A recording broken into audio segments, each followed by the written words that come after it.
చరిత్రలో ప్రధానమైనటువంటి అంశం ఈరోజు ట్రైబల్స్ రివోల్ట్స్ అంటే గిరిజన తిరుగుబాట్ల గురించి మనం తెలుసుకోబోతున్నాం. గిరిజనులు ఎందుకు తిరుగుబాటు చేశారు? ఎవరి మీద తిరుగుబాటు చేశారు? ఇందులో ఉన్నటువంటి ప్రముఖులెవరు? వాళ్ళు తిరుగుబాటు చేయడానికి గల కారణాలేంటి? Okay. What are the causes for this revolution against the okay Nizam government? Who are the leaders okay in the tribal clan? And what are the motivations made them to participate or again get into the revolt against the Nizam government అనేది మనం ఈరోజు చాప్టర్లో తెలుసుకోబోతున్నాం. ఈ tribal లీడర్స్లో most important persons are here Komaram Bheem and Ramji Gond. Okay, these two people completely are against of British policies and Nizam policies also. So వాళ్ళు ఎందుకు చేయాల్సి వచ్చింది, వాళ్ళు ఎందుకు వాళ్ళ క్లాన్ తరపున, వాళ్ళ ట్రైబల్ గ్రూప్ తరపున వాళ్ళు ఈ యొక్క తిరుగుబాటు చేయాల్సి వచ్చింది అనేది మనం తెలుసుకోబోతున్నాం. అలాగే ఈ తిరుగుబాటు గల కారణాలు కూడా మనం ఇందులో తెలుసుకోబోతున్నాం. ముందుగా ట్రైబల్స్ గిరిజనులు అనేటటువంటి వ్యక్తులు ఫారెస్ట్ తోటి అంటే అడవులతోటి వాళ్ళకు విడదీయరా అన్నటువంటి సంబంధం ఉంటుంది. They were very close contact with forest and okay nature. So they worshipped even nature, they worshipped even okay plants, they worshipped animals, birds, everything. So అలాంటి క్లోజ్ కాంటాక్ట్ అనేది అడవితోటి, అడవిలో ఉండేటటువంటి చెట్లతోటి వాళ్ళకి విడదీయరా అనేటువంటి సంబంధం ఉంది. అలాంటి వ్యక్తులు ఎందుకు తిరుగుబాటు చేశారు అనేది మనం తెలుసుకుంటున్నాం. ఫస్ట్ ఆఫ్ ఆల్ ట్రైబల్స్ ఎదురు తిరగడానికి ప్రధానమైనటువంటి కారణం ఏంటంటే మనం ల్యాండ్ ఏలినేషన్ అని చెప్పుకోవచ్చు. ల్యాండ్ ఏలినేషన్ అనేది ఏంటంటే ల్యాండ్ అనేది అంటే ఏదైతే ఫారెస్ట్ ల్యాండ్లో వాళ్ళు నివసిస్తున్నారో ఎప్పటి నుండో వాళ్ళు ఎప్పుడు కూడా ప్లెయిన్ ఏరియాకి రారు, కంప్లీట్గా ఫారెస్ట్ ప్రాంతంలో నివసిస్తున్నారు. ఫారెస్ట్ ప్రొడక్ట్ మీదనే డిపెండ్ అయి ఉంటారు. అంటే వాళ్ళకి కావాల్సినటువంటి ఫైర్వుడ్ కావచ్చు, వాళ్ళకి కావాల్సిన ఫుడ్ కావచ్చు, క్యాటిల్ గ్రేజింగ్ కావచ్చు, ఇవన్నీ కూడా ఫారెస్ట్ మీదనే డిపెండ్ అయిపోతారు. వాళ్ళు ఫారెస్ట్ దాటి బయటకు వచ్చేటటువంటి ఛాన్స్ లేదు. వాళ్ళ ప్రొడక్ట్స్ అన్నీ కూడా వాళ్ళ యూటిలైజేషన్ కోసం ఖర్చు పెడతారు తప్ప బయట వాళ్ళ కోసం కాదు.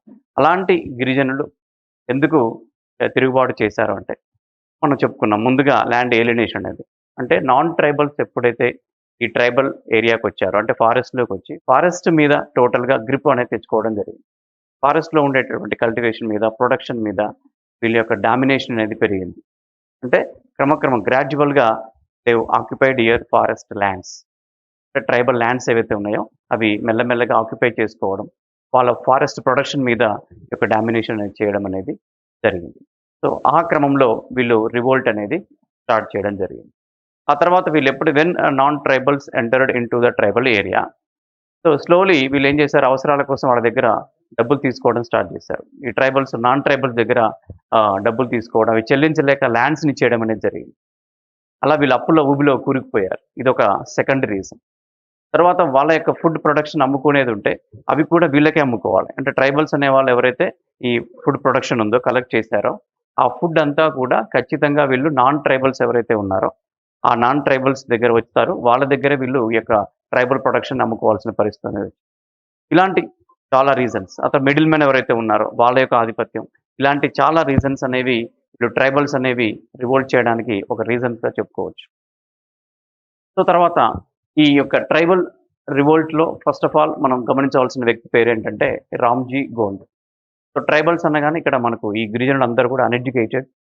ఓకే, వాళ్ళందరూ కూడా illiterate, they don't know the land law, familiar laws ఏవి కూడా వాళ్ళకి తెలియదు. అవన్నీ కూడా ఆ చట్టాలు అలాంటివి కానీ, ట్యాక్స్ విధానం కానీ ఇవన్నీ వాళ్ళకి తెలియదు. ఇవన్నీ కూడా బ్రిటిష్ గవర్నమెంట్ ఎప్పుడైతే అంటే ఈస్ట్ ఇండియా కంపెనీ 1853లో మన హైదరాబాద్లో ఎంటర్ అయిపోయింది. మన హైదరాబాద్ అనేది క్యాపిటల్ సిటీగా మనకు తెలుసు. 1769 నుంచి హైదరాబాద్ అనేది capital city of this Deccan సుబా. డక్కన్ సుబాకు 1769 కంటే ముందు Aurangabad was capital city. After 1769 Hyderabad was made as capital city of Deccan సుబా. సో 1769 ఆన్వర్డ్స్ హైదరాబాద్ స్టేట్ అని మనం పిలుస్తున్నాం. ఈ 1769 హైదరాబాద్ నిజాం కంట్రోల్ నుంచి ఉన్న తర్వాత 1853లో East India company was made an agreement with Nizam. దాన్ని మనం సబ్సిడరీ అలయన్స్ అంటాం, తెలుగులో సైన్య సహకార పద్ధతి అనేది. ఈ యొక్క 1853లో ఎప్పుడైతే సైన్య సహకార ఒప్పందం అనేది జరిగిందో ఈ subsidiary alliance was made between the East India Company and Nizam. Then the Britishers entered tribal lands. They entered into different areas of tribals.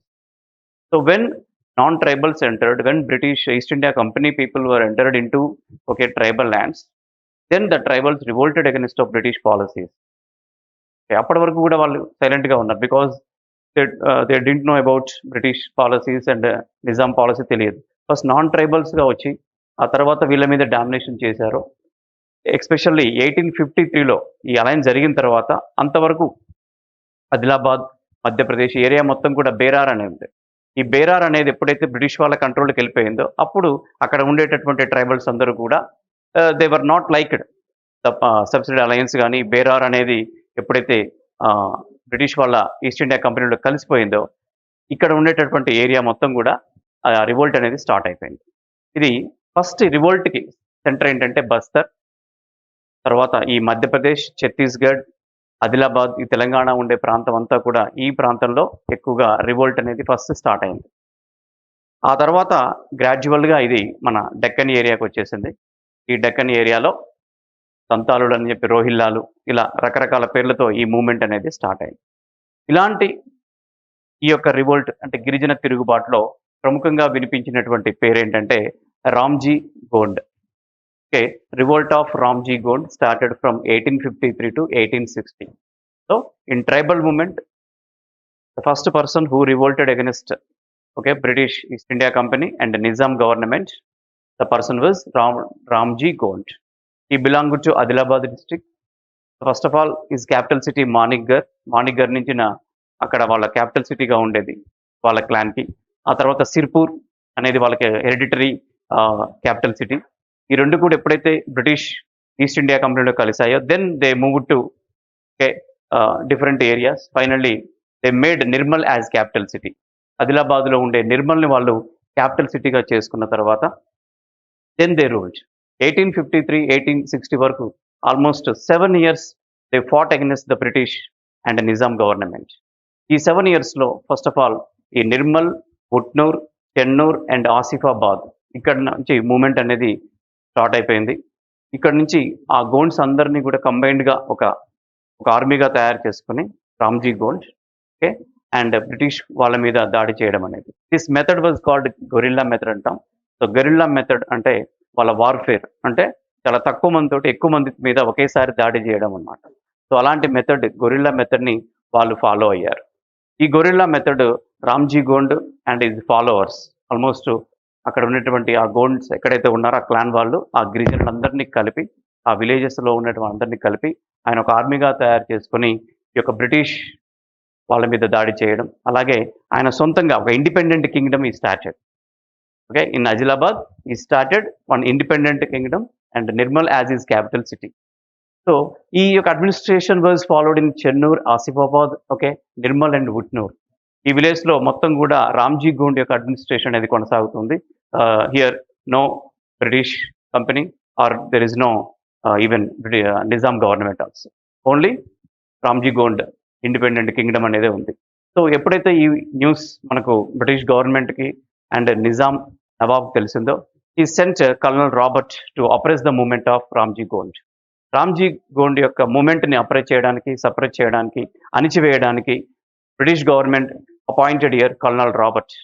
47th regiment colonel Robert British colonel. ఇతను ఆదిలాబాద్ చేరుకొని ఆ తర్వాత ఇక్కడ ఉండేటువంటి గొరిల్లాస్ ఎవరైతే followers of Ramji Gond ఉన్నారో ఆ followers అందరినీ చంపడానికి ఈ యొక్క కల్నల్ రాబర్ట్ అనేవాడు రావడం జరిగింది. ఈ కల్నల్ రాబర్ట్ 1000 గొరిల్లాస్ ఎవరైతే ఫాలోవర్స్ ఆఫ్ రామ్జీ గోండ్ ఉన్నారో వీళ్ళందరినీ ఒకే చెట్టుకి అంటే పట్టుకొని వాళ్ళని కాల్చివేయడం జరిగింది. కాల్చిన తర్వాత వాళ్ళందరినీ కూడా ఒకే చెట్టుకి అంటే ఒక మర్రి చెట్టుకి 100 మందిని ఉరి తీయడం జరిగింది. సో దీన్ని మనం the banyan tree of 1000 noses అంటాం. The banyan tree of 1000 noses అంటే 1000 మందిని ఒకే చెట్టుకి ఉరి తీయడం అనేది జరిగింది. అంటే 1000 members were hanged to one banyan tree. They were hanged year. That was the banyan tree of 1000 noses. ఇప్పటికి కూడా ఆ యొక్క మెమరీ అనేది నిర్మల్ ఫోర్టులో అనేది ఉంది. దీన్ని 1000 ఉరుల మర్రి అని కూడా పిలుస్తారు. స్టిల్ ఆ యొక్క రామ్జీ గోండ్ మెమరీ అక్కడ స్మారక స్తూపాన్ని కూడా వాళ్ళు నిర్మల్ ఫోర్టులో కట్టడం జరిగింది. అది కూడా మనకి ఇప్పటికీ కనిపిస్తా ఉంది. సో ఇది రామ్జీ అనే ఒక వ్యక్తి గోండ్ అంటే గిరిజన తిరుగుబాటు చేసినటువంటి వ్యక్తిని ఇప్పటికీ వాళ్ళు దేవుడిగా, ఒక ఆరాధ్యుడిగా, ఒక డైటీగా అక్కడ వాళ్ళు కొలవడం జరుగుతుంది. Still they worshipped here Ramji Gond as their god, as their deity. Okay. This revolt of Ramji గోండ్‌ని సపరేట్ చేయడం అనేది జరిగింది. అంటే 1853-1860 మధ్య జరిగినటువంటి రామ్జీ గోండ్ రివోల్ట్ అనేది 7 years he continued to rule in Adilabad district. And in this 7 years okay, total ఆదిలాబాద్‌లో ఉండేటువంటి ఈ యొక్క విలేజెస్‌ని, మండలాస్ ఏవైతే ఉన్నాయో అవన్నిటిని కూడా ఒక యూనిటీగా చేర్చి ఆయన ఒక ఇండిపెండెంట్ కింగ్‌డమ్‌ని ఆయన ఫాలో అవ్వడం జరిగింది. మెనీ ఫాలోవర్స్ కూడా అతనికి ఉన్నారు. ఫైనల్లీ బ్రిటిష్ గవర్నమెంట్ యొక్క ఆర్మీ అతన్ని చంపడం జరిగింది. ఓకే. 1860 వరకు ఈ యొక్క రివోల్ట్ అనేది మనకు కంటిన్యూ అయిపోయింది. 1860 రివోల్ట్ అయిపోయిన తర్వాత, రామ్జీ గోండ్ రివోల్ట్ అయిపోయిన తర్వాత ఈ కాజెస్ అంటే ఎందుకు ఇవి జరిగాయి, తర్వాత కూడా ఎందుకు జరగబోతున్నాయని చెప్పడానికి మనకు కొన్ని కారణాలు ఉన్నాయి. అంటే what are the causes for the revolt of this tribals? First of all the penetration of non tribals. ఎందుకు రామ్జీ గోండ్ గాని, ఆ తర్వాత వచ్చినటువంటి కొమరం భీమ్ గాని ఎందుకు వీళ్ళ మీద తిరుగుబాటు చేయడం జరిగింది? అంటే first of all we have to give importance to the penetration of non tribals. First of all non tribals. Tribals ఏరియాలోకి నాన్ ట్రైబల్స్ రావడం. దాన్నే పెనట్రేషన్ అంటున్నాం. సో నాన్ ట్రైబల్స్ ఎప్పుడైతే ఎంటర్ అయిపోయారో అప్పటి వరకు ట్రైబల్స్ హ్యాపీగా, పీస్‌ఫుల్‌గా ఫారెస్ట్‌లోనే ఉన్నటువంటి వీళ్ళు ఒక్కసారిగా నాన్ ట్రైబల్స్ ఎంటర్ అయిపోవడంతోటి వీళ్ళ ల్యాండ్స్ అన్నీ కూడా వాళ్ళ చేతుల్లోకి వెళ్ళిపోయాయి. వీళ్ళ ప్రొడక్షన్ అంతా కూడా వాళ్ళ చేతిలోకి వెళ్ళిపోయింది. టోటల్ వాళ్ళ లైఫే చేంజ్ అయిపోయింది. సో టు సర్వైవ్ అంటే వాళ్ళ ఎగ్జిస్టెన్స్ గాని, వాళ్ళ సర్వైవల్ గాని total depend upon non tribals. అంటే వాళ్ళ మెరిసి మీద డిపెండ్ అవ్వాల్సిన అవసరం సిట్యుయేషన్ వచ్చింది. దీంతోటి ఈ యొక్క నాన్ ట్రైబల్స్ మీద వాళ్ళు రివోల్ట్ అనేది చేయడం అనేది స్టార్ట్ అయింది రామ్జీ గోండ్‌తో. అంటే ఫస్ట్ రీజన్ ఏంటి? ఎందుకు గిరిజనులు తిరుగుబాటు చేశారు అనేది కారణం తెలుసుకుంటే the penetration of non tribals. So tribals ఇక్కడ టోటల్‌గా వాళ్ళ గ్రేజింగ్, క్యాటిల్ గ్రేజింగ్ కావచ్చు, వాళ్ళ ఫైర్‌వుడ్ కావచ్చు, వాళ్ళ ఫుడ్ కావచ్చు, వాళ్ళ హ్యాండీక్రాఫ్ట్స్ కావచ్చు, టోటల్ ఫారెస్ట్ మీదనే డిపెండ్. ఫారెస్ట్ లేకపోతే వాళ్ళు లేరు. No forest, no tribals. అలాంటి close contact, close relation was happened existed between the tribals and forest area. But when non-tribals entered into the lands of the tribals, then they moved here and they even shifted their cultivation also. They practiced here shifted cultivation since ages, but when non-tribals entered here and they moved from shifted cultivation to other types of cultivation. So shifting cultivation అంటే దీన్ని ఒక ప్లేస్‌లో వ్యవసాయం చేసిన తర్వాత next ఇంకో ఏరియాకి వెళ్లి కల్టివేట్ చేయడం అనేది జరిగేది. ఈ ప్రాక్టీస్ అనేది ఎప్పుడైతే నాన్ ట్రైబల్స్ ఎంటర్ అయిపోయారో వాళ్ళ ల్యాండ్స్‌ని పర్మనెంట్‌గా తీసుకోవడం చేత వీళ్ళకి షిఫ్టింగ్ కల్టివేషన్ అనేది సాధ్యం కాలేకపోయింది. అంటే వీళ్ళు ఫాలో అవుతున్నటువంటి మెథడ్స్ గాని, వీళ్ళు ఫాలో అవుతున్నటువంటి పాలిసీస్ కానీ ఇవన్నీ కూడా వన్స్ నాన్ ట్రైబల్స్ ఎంటర్ అవ్వడంతోటి ఇవన్నీ మారిపోవడం జరిగింది. అది ఒక మనం ఫస్ట్ రీజన్ లేదా ఫస్ట్ కాజ్‌గా ఈ రివోల్ట్‌కి మనం తీసుకోవచ్చు. రెండవది the forest loss.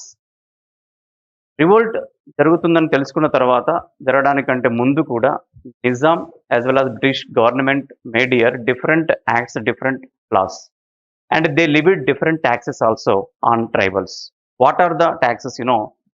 First one, mahua flower. There was a flower, Mahua flower. This was used in alcohol, liquor.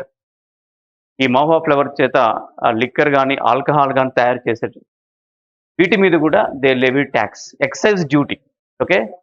British and Nizam government here levied taxes on this mahua flower. అంటే మహువా ఫ్లవర్ యూజ్ చేసిన, మహువా ఫ్లవర్ని గ్రేట్ చేసిన compulsory they had to pay the tax. That is the mahua flower. And second one, బంచరాయ్ పన్ను. The second tax name is బంచరాయ్ పన్ను. అంటే grazing forest, grazing cattle in the forest. అంటే వాళ్ళకు ఉన్నటువంటి పశువులు ఏవైతే యానిమల్స్ ఉంటాయో, యానిమల్స్ని కనుక మీరు ఫారెస్ట్లో పెంచితే ఖచ్చితంగా tribals had to pay here బంచరాయ్ పన్ను. అంటే బంచరాయ్ పన్ను అనే దాన్ని నిజాం గవర్నమెంట్ ఖచ్చితంగా వాళ్ళు పే చేయాల్సి వచ్చేది.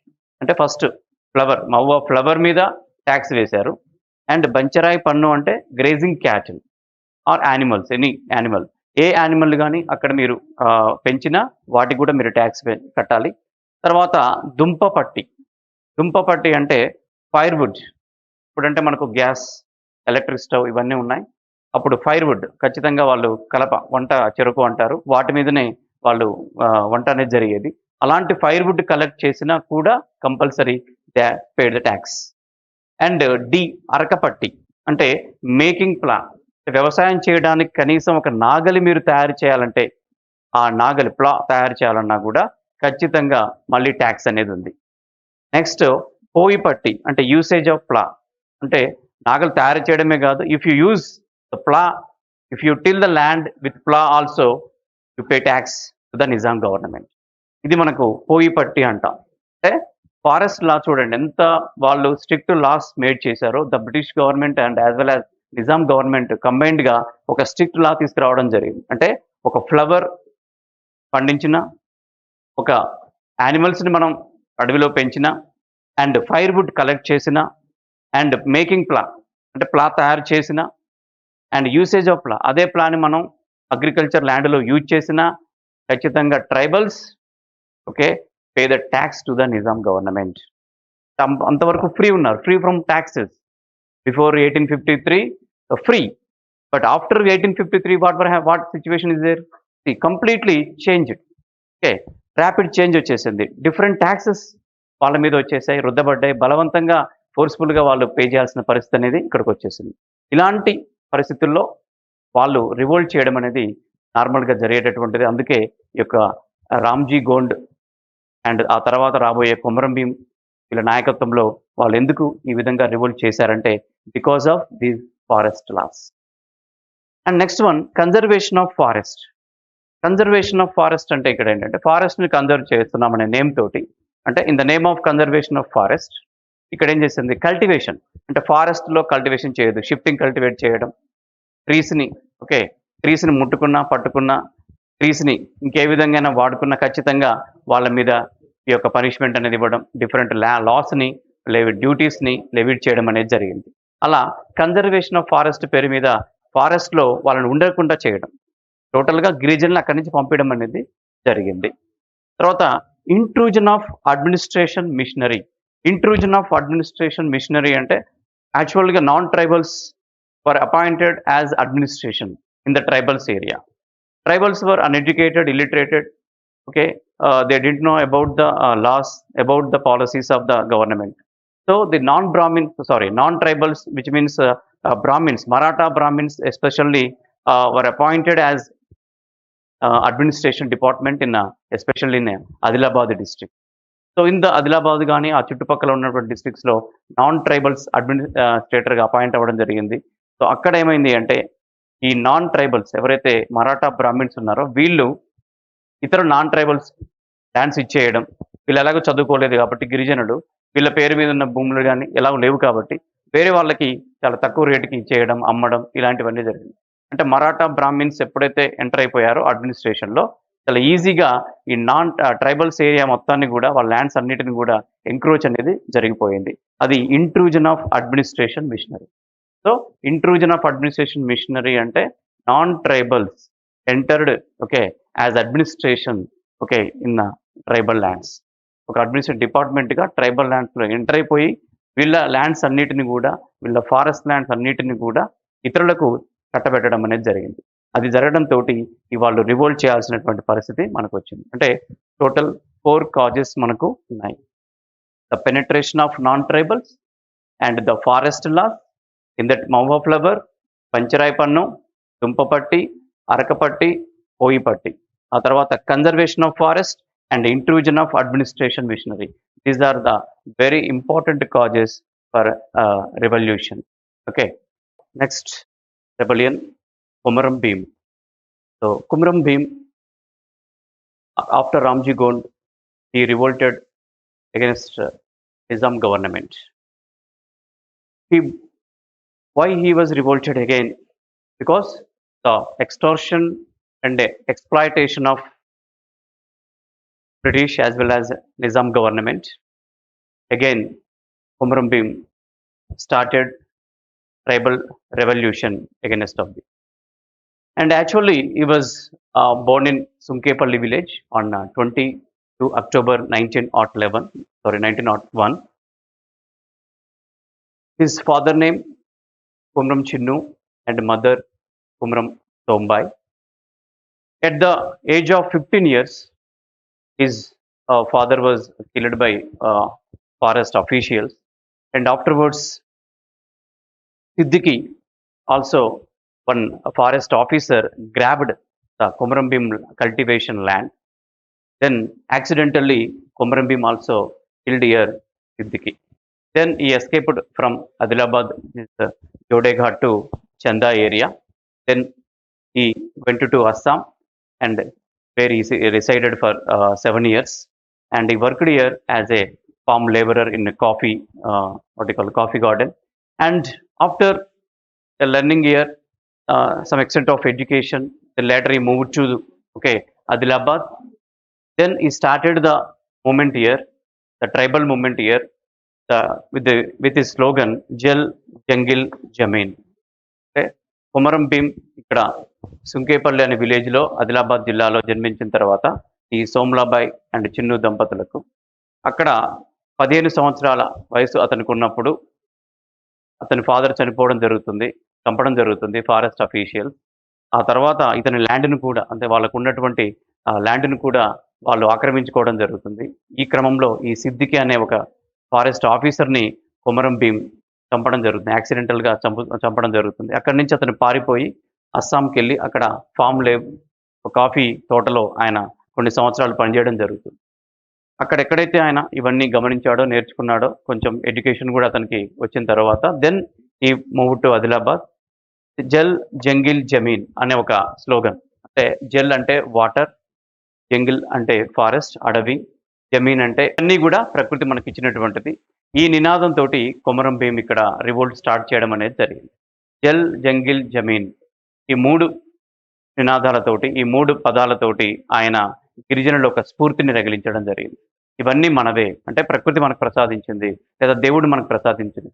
వీటిని ఇంకెవరు ఆక్రమించుకోవడానికి, ఎవరు దీన్ని మన నుంచి తీసుకోవడానికి, వేరు చేయడానికి వీలుడనే ఉద్దేశంతో ఈ కొమరం భీం జల్ జంగిల్ జమీన్ అనే నినాదంతో ఒక స్ఫూర్తిని రగిలించి ఆ జోడేఘాట్ ప్రాంతంలో ఉండేటటువంటి గిరిజనులందరినీ, గోండు ఫ్యామిలీస్ అందరినీ కూడా ఒక యూనిటీ తీసుకొచ్చి వాళ్ళందరినీ ఐక్యం చేసి ఈ యొక్క తిరుగుబాటుని స్టార్ట్ చేయడం జరిగింది.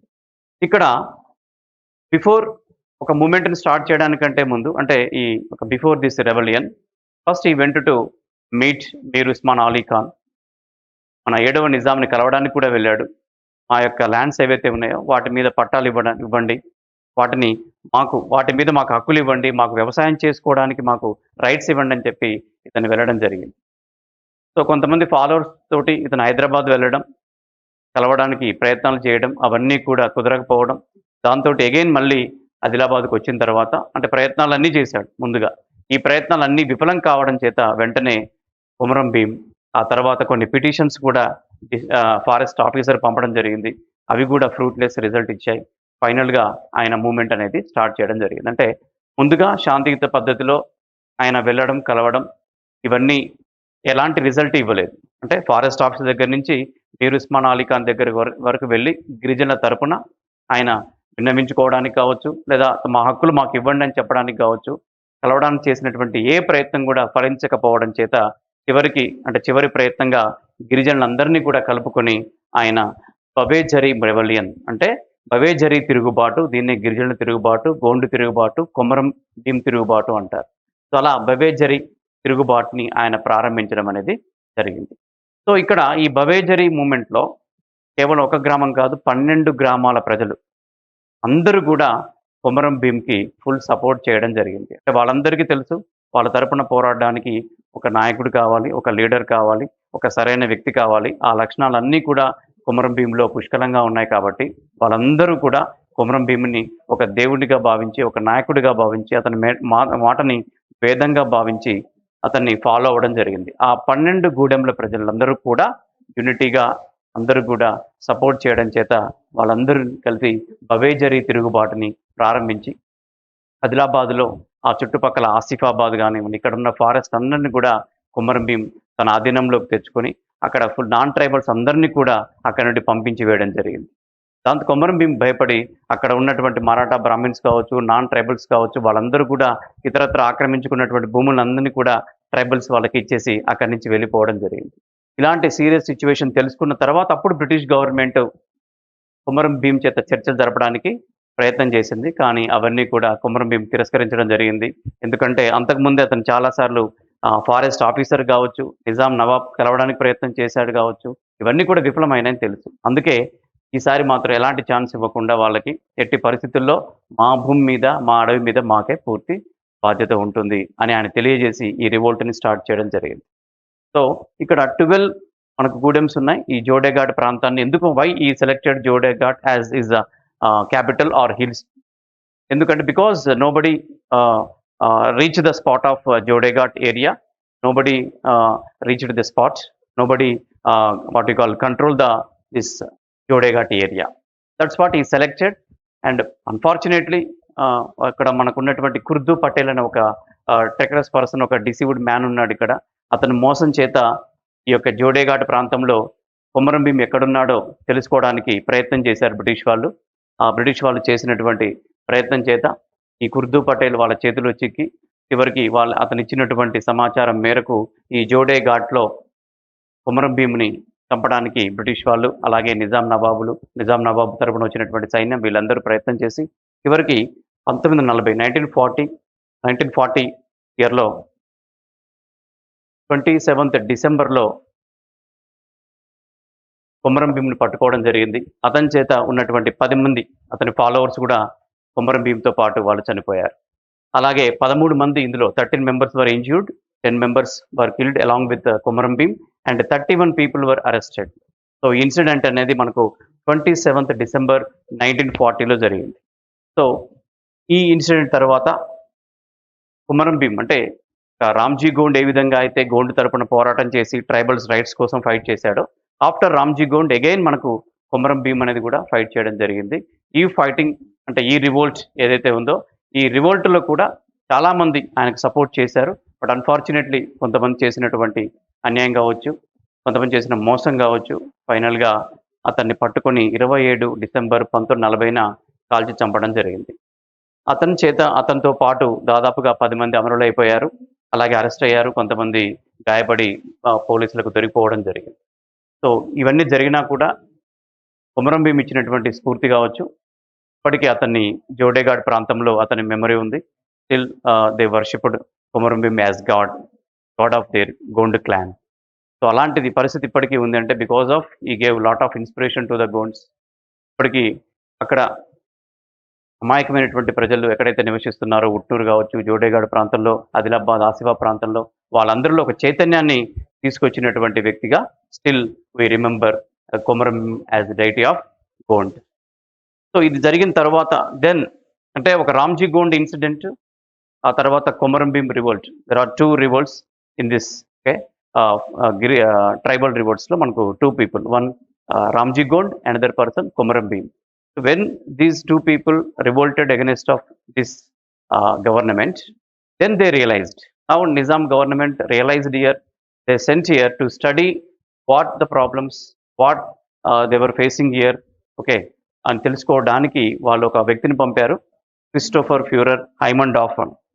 ఈ హైమండార్ఫ్ అనే ఒక Austrian anthropologist was invited by Nizam government in 1941. So, he reached Hyderabad in 1945 to 49. He came to Adilabad and he settled here along with family from 1945 to 49. He studied the గిరిజన వాళ్ళకు సంబంధించినటువంటి problems, వాళ్ళకు ఉన్నటువంటి బాధలు ఇవన్నీ కూడా ఆయన దాదాపు 5 సంవత్సరాలు ఇక్కడే ఉండి, ఇక్కడే జీవించి అతని భార్య, ఆ తర్వాత పిల్లలకు కూడా అతను ఆ గోండ్స్ సంబంధించినటువంటి పేర్లే పెట్టుకోవడం జరిగింది. అంతలా అతను ఇక్కడ ఉన్నటువంటి గిరిజనులతో ఇన్వాల్వ్ అయిపోయి, వాళ్ళ లాంగ్వేజ్ నేర్చుకొని, వాళ్ళతో మమేకమైపోయి, అతను ఇచ్చినటువంటి రిపోర్ట్ తర్వాత కొంచెం ఈ యొక్క నిజాం గవర్నమెంట్‌లో కొంచెం చలనం వచ్చింది. ఆ తర్వాత వాళ్ళకి తగ్గట్టుగా కొన్ని రకాలమైనటువంటి చట్టాలు తీసుకొచ్చి, వాళ్ళని కూడా అభివృద్ధిలోకి తీసుకురావడానికి కొంచెం ట్రాన్స్‌పోర్టేషన్ గానీ, కమ్యూనికేషన్ వసతి కల్పించారంటే, దానికి ముఖ్యమైనటువంటి కారకుడు ఎవరంటే హైమండార్ఫ్‌గా మనం చెప్పుకోవచ్చు. సో, ఈ రివోల్ట్ జరగడానికి ప్రధానమైన కారణం రామ్‌జీ గోండ్, ఆ తర్వాత కొమరం భీమ్. వీళ్ళు ఇచ్చినటువంటి నాయకత్వ స్ఫూర్తిని వాళ్ళు ముందుకు తీసుకెళ్ళి, ఆ తర్వాత వచ్చినటువంటి హైమండార్ఫ్ చేత చివరికి వాళ్ళొక అభివృద్ధి దశలోకి రావడం అనేది జరిగింది. ఇదంతా కూడా మనం ట్రైబల్ రివర్స్‌లో తెలుసుకున్నాం. సో, ఈ చాప్టర్ మొత్తంలో మనం గమనించినట్లయితే రామ్‌జీ గోండ్, ఆ తర్వాత కొమరం భీం ఇద్దరు వ్యక్తులు పేర్లు గమనించాం మనం. ఆ తర్వాత causes. What are the causes for tribal revolt? Causes మనం గమనించాలి. Then 2 persons here who are involved in this tribal rebellion. One is Komaram Bheem, another one is Ramji Gond. So Ramji Gond capital city Nirmal and Komaram Bheem capital city here Jodeghat. So ఇక్కడ ఇద్దరు కూడా ఆదిలాబాద్‌లో గోండ్ క్లాన్‌కి సంబంధించిన వాళ్ళే. ఇద్దరిలో ఉన్నటువంటి మనకు క్వాలిటీ ఏంటంటే ఇద్దరు కూడా గోండ్ క్లాన్ నుంచి వచ్చారు. ఒకే ఏరియాలో వాళ్ళు రివోల్ట్ స్టార్ట్ చేశారు. అలాగే నిజాం అండ్ బ్రిటిష్ కంబైన్డ్ ఫోర్స్‌లోనే వాళ్ళు చనిపోవడం అనేది జరిగింది. స్టిల్ వాళ్ళిద్దరూ కూడా గిరిజనుల ఆరాధ్య దైవంగా వాళ్ళు పూజించబడుతున్నారు. అలాంటి వ్యక్తులు తర్వాత ఈ యొక్క గిరిజనులకు సంబంధించినటువంటి అనేక పండుగలు గాని, జరిగే సాంప్రదాయాల్లో కూడా వాళ్ళ పేర్లు ఎప్పుడు కూడా కనిపిస్తూ ఉంటాయి. తర్వాత ఈ చాప్టర్‌లో ముఖ్యమైన మరొక వ్యక్తి హైమన్ డార్ఫ్. ఇతను ఇచ్చినటువంటి సహకారం చేత గిరిజనులు అనేవాళ్ళు అక్కడ కొంచెం అభివృద్ధిలోకి తీసుకురావడం అనే ప్రయత్నం కూడా జరిగింది అని మనం గమనించవచ్చు.